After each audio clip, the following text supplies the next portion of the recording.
Here's a question for you.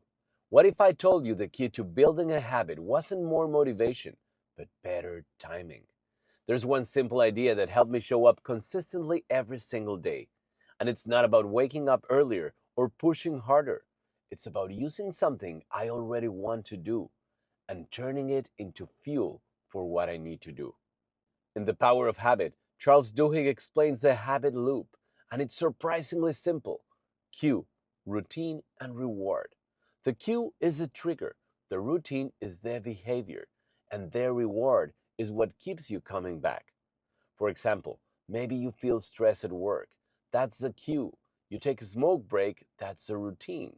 You feel relaxed, that's the reward. Over time, that loops become automatic. Now, let me share how I'm using that same loop to build my writing habit.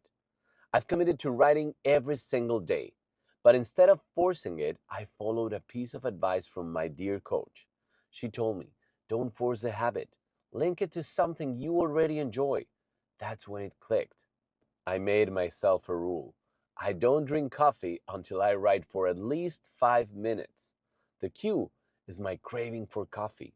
The routine is writing, and the reward is that first warm sip. That is the loop. It's not about motivation, it's about structure. And the best part, because coffee was already a solid habit, writing piggybacked right on top. No friction, no excuses. That's the real trick to habit change. Find a cue that already exists in your life. Then attach a small, consistent action to it and follow it up with something rewarding. So, this Monday, don't wait for motivation. Build your loop, keep it simple, and stick with it. Let your habits run on cues, not willpower. And as always, remember to stay in the flow.